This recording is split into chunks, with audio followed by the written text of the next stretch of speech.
이번 시간에는 저희가 가상의 상황을 하나 만들고 그 가상의 상황에서 지금의 나라면은 이렇게 대처를 할 것 같다를 얘기를 해볼 거고요. 이 얘기를 통해서 그 성범죄 그 당시의 상황을 어떻게 대처하느냐에 따라서 추후에 아주 다르게 기억될 수 있다라는 거를 이야기하기 위해서 이렇게 자리가 마련이 됐습니다.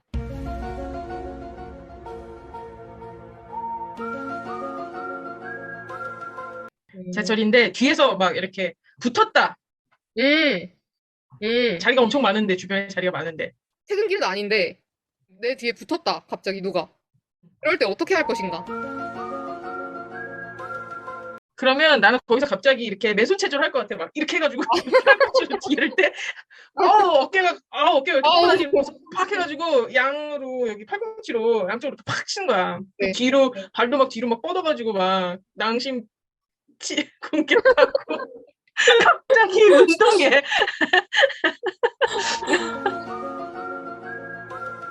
저는 방귀를 끼도록 하겠습니다. 그게 저절로 된다면야 얼마나 좋겠어요. 아, 네네네.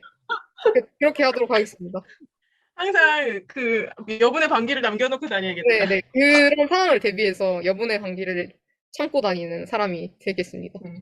근데 방귀라는 건 소리가 나야지 되는 건가요? 냄새만 나면 이상한 사람만 되고 아무 효과도 안 날까 봐. 아, 소리가 나야 되느냐, 안 나야 되느냐. 입으로 해. 그러면 그 소리 진짜 도망가겠는데요? 왜 누구? 냄새 씌워놓고 딱 뒤돌아봐서 어머 아저씨 막 이러면서 아, 오. 하는 거죠. 그럼 그것도 한번 얘기를 해볼까요? 그러니까 당사자가 내가 아니고 다른 사람일 때 어떻게 대처하면 좋을까?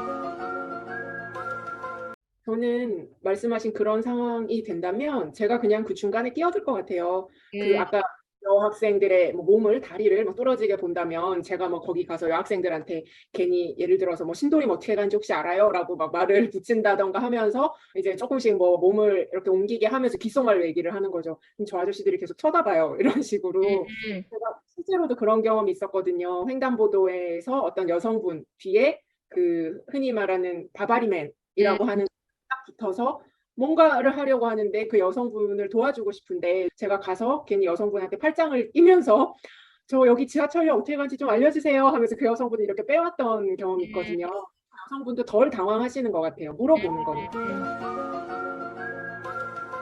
눈에서 진짜 레이저가 나가면 좋을 텐데. 그러니까요. 아니면은 아니면 어, 선글라스를 계속 끼고 다니시는 거죠. 문제가 있을 때마다.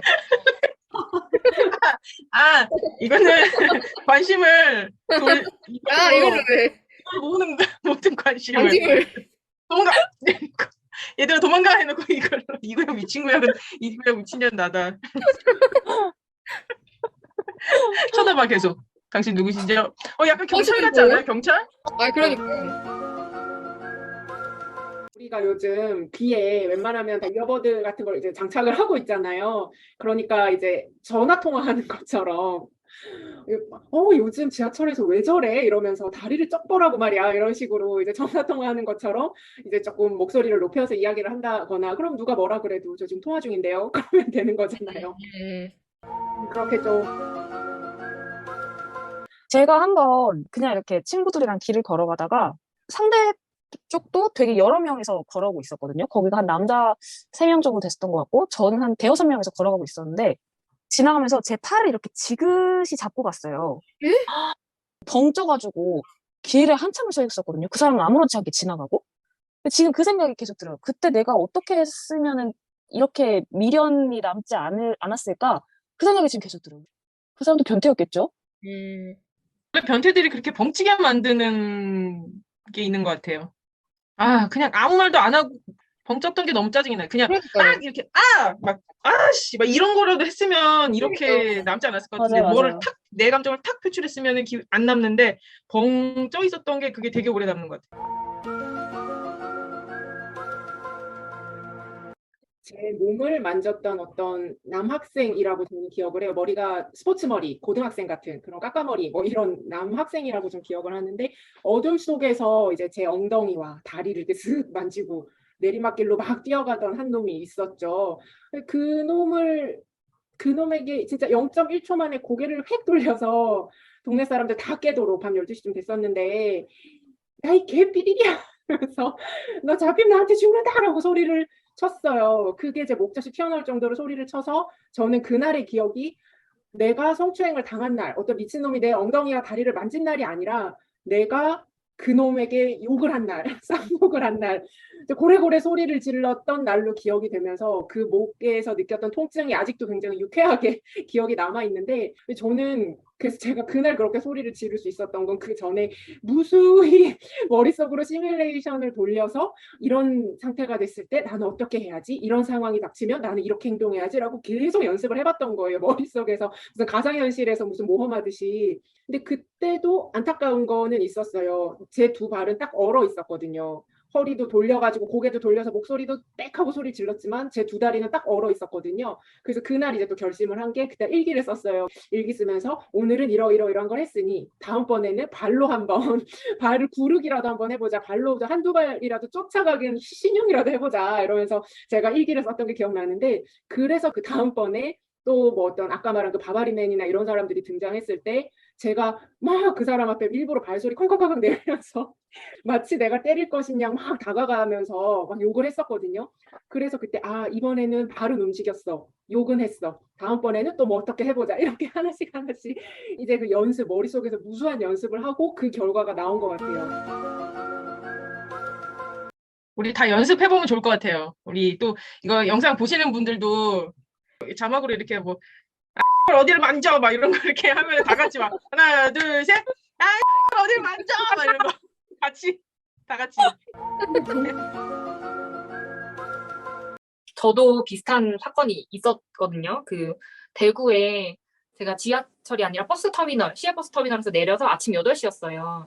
제가 새벽 버스를 타고 와갖고 아침 8시에 내린 거였는데 그때 남자친구 만나러 대구를 간 거였거든요. 갔는데 거기 사람이 아무도 없었어요. 대로변이었고 8차선이었나 6차선인가 되게 큰 도로가 있었고 제가 이렇게 걸어가고 반대쪽에서 어떤 아저씨가 이렇게 왔는데 그 아저씨 저보다 10cm 정도 키가 작았어요. 저보다 몸도 작았어요. 그래서 저는 그냥 생각 없이 이렇게 걸어가는데 아저씨가 그냥 가는 게 아니라 제 엉덩이를 탁 때린 거죠. 근데 그게 쫙 소리가 거기에 메아리가 쳤어요. 쫙, 쫙, 쫙, 쫙 이렇게 너무 수치스러운 그런 소리를 들은 거죠. 그때 제가 먼저 했던 일은 그 아저씨를 보는 거. 근데 아저씨가 제 반응 보려고 저를 보고 있었어요. 그래서 아저씨 봤잖아요. 그래서 제가 아저씨한테 이렇게 했어요. 응? 이렇게 하고 그 다음에 제가 한 게 두 번째 행동이 그 아저씨랑 저 주변을 이렇게 하늘을 좀 살펴봤어요. CCTV가 있는지를 제가 본 거예요. 근데 CCTV 봤는데 없었어요. 그리고 주변에 행인도 한 명도 없었어. 그 아저씨랑 나뿐이야. 이 넓은 공간에. 그래갖고 그냥 제가 아저씨한테 뭐예요? 이랬더니 아저씨가 그냥 이러면서 갔거든요. 그러면서 가서 너무 얄밉잖아요. 너무 빡치고. 근데 이제 좀 이따가 이제 남자친구를 만났지. 거기서 코너를 돌아가면 남자친구가 있었어요. 그래서 말했어요. 방금 내가 겪은 상황을. 그 남친이 자기는 못 들었다 그러면서 그냥 다른 얘기로 넘어가는 거예요.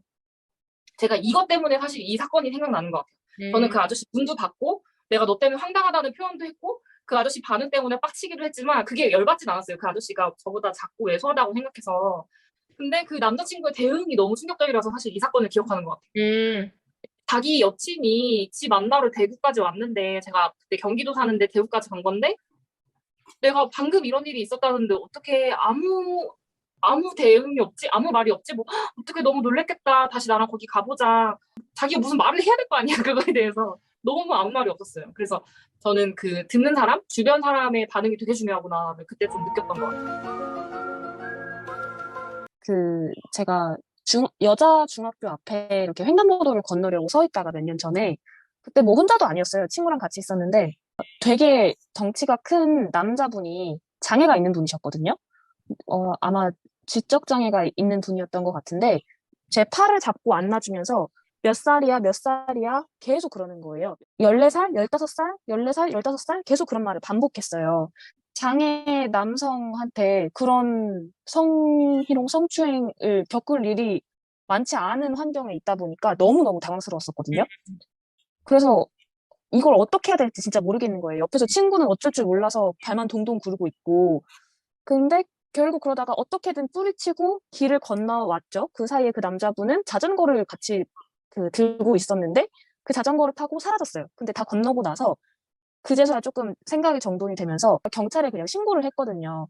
이게 그냥 저 혼자서 겪을 일이 아니고 여자 중학교 앞에서 일어난 일이다 보니까, 그리고 저한테 14살, 15살 얘기를 했다는 건 진짜 학생들한테도 그럴 수도 있는 사람일 것 같아서 학생들이 위험할 수도 있으니까 경찰에다가 이런 사람이 있다는 건 알려야겠다 싶어가지고 전화를 했는데 결론적으로는 못 잡았어요. 경찰분도 못 잡았어요. 그렇지만 그때 되게 경찰분의 반응이 정말 저는 위로가 됐었던 게, 자전거를 타고 떠난 사람을 몇 분이 지나서 찾기가 당연히 힘들 건데 그분이 되게 성심성의껏 제 말을 들어주고 정말 그 땡볕 아래서 한참을 헤매면서 혹시 뭐 이쯤이었어요? 저기쯤이었어요? 어디로 갔던가요? 이상차가 어떤 엄청 자세하게 물어봐 주시고 정말 그 목소리 톤부터도 정말 성심성의껏 그 응대를 해주셨었거든요. 그래서 못 잡았지만 저는 괜찮았었어요. 그 작가님이 얘기해 주신 것처럼 제가 그 피해 사실 얘기를 했을 때 그분이 뭐 유난이네 막 이런 식으로 전혀 받아들이지 않고 정말 최선을 다해서 제 말을 들어주셔가지고, 아, 이런 일을 겪었을 때 진짜 잡을 수 없을 확률이 높은 상황이라고 하더라도 경찰에다가 신고를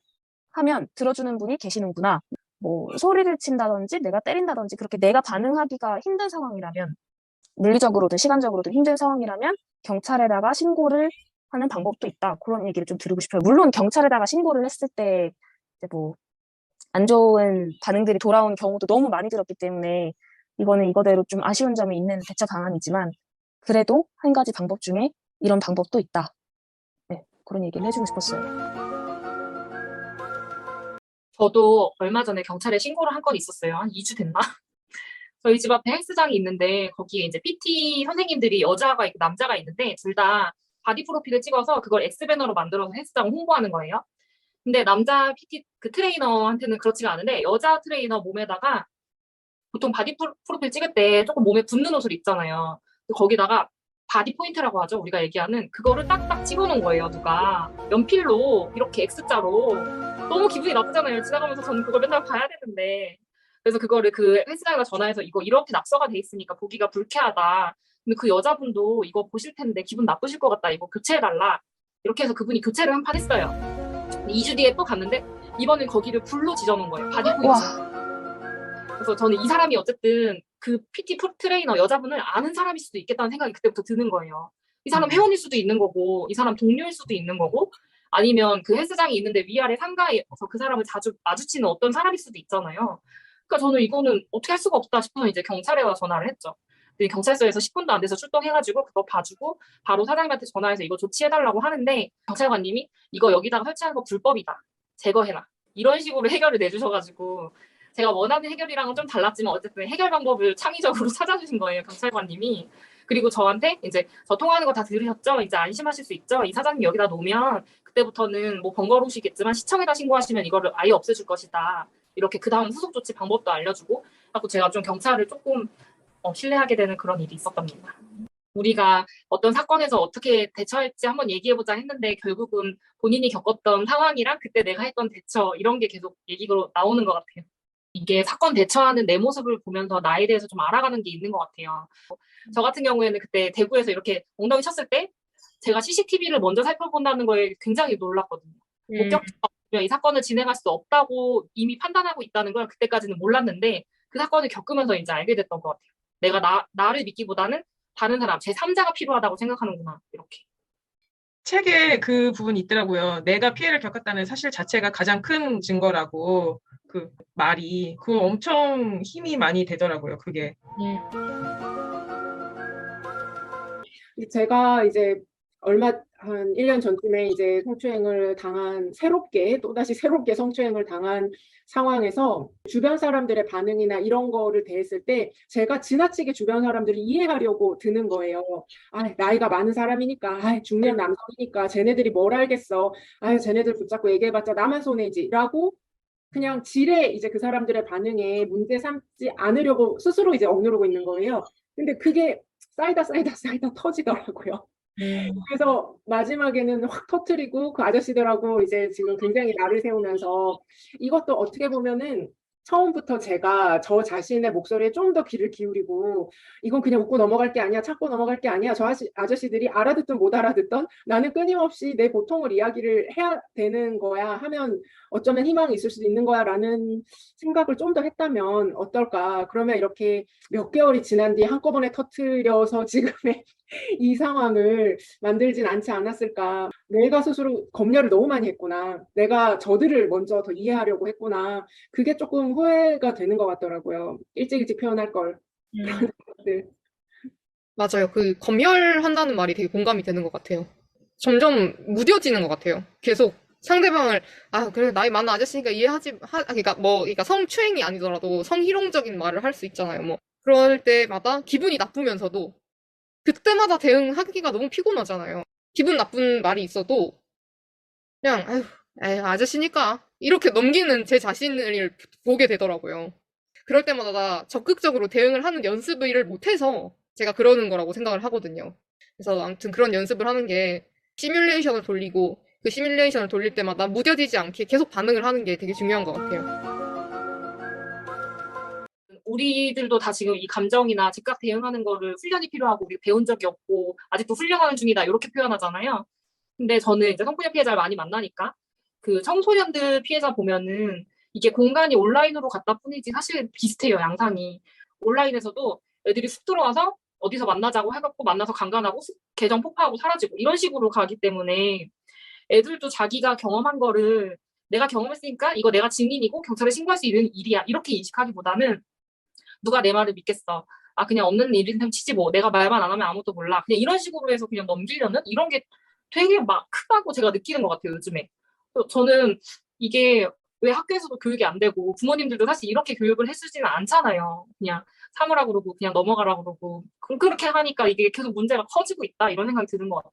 저는 사실 이 프로젝트로 나온 책이 의미가 있다라는 생각이 든 게 이제 언론이나 이런 데서 성폭력에 대해서 더 이제 집중을 하는 건 맞아요. 과거보다 신고율도 많이 올라갔고 그런데 마치 큰일은 맞지만 마치 막 다시 절대 일어날 수 없는 끔찍한 일이 일어나서 막 사람의 인생을 다 막 망가뜨려 버리는 것처럼 언론에서 말을 하면 그거를 내가 겪었을 때 내가 만약에 10대라고 생각을 하고 더 어리다고 생각을 했을 때 그런 언론 환경 속에서 성폭력 저렇게 무서운 걸 내가 당했어 라고 하면은 오히려 주변 사람들한테 나 그런 일 있었어? 라고 말을 하기가 너무 무섭지 않을까? 더 입을 다물게 되지는 않을까라는 생각이 좀 들더라고요. 더 이렇게 자기를 못 드러내게 하는 그런 작용을 하지는 않을까라는 걱정이 좀 되더라고요. 조금 더 세대가 변화가면서 이게 조금 더 건전하게 수면 위로 올라오게 하기 위해서는 그 방법도 고민을 해야 될 것 같아요. 뭐 이렇게 끔찍한 일이 일어났습니다 하고 끝 이게 아니라 그래서 어떻게 해야 되느냐 이게 뭐 인생이 막 산산조각 나는 거는 아닐 수 있다 잘 딛고 일어날 수 있다라는 것까지 좀 함께 좀 고민이 돼야 되지 않을까라는 생각이 들어요. 그런 내용이 마침 맞아요. 그래서 오늘 이렇게 또 지금의 나라면 이렇게 했을 것 같다라는 주제로 작가님들과 함께 또 얘기를 해봤는데요. 항상 얘기를 하면 할수록 상상하던 것 이상의 이야기들을 풀어주셔가지고 정말 시간이 금방 지나가는 것 같아요. 그래서 오늘 같이 함께 해주셔서 감사드리고요. 우리는 또 다음에 재미있는 이야기로 다시 찾아오도록 해요. 모두 고생하셨습니다. 모두 고생했습니다. 어디를 만져?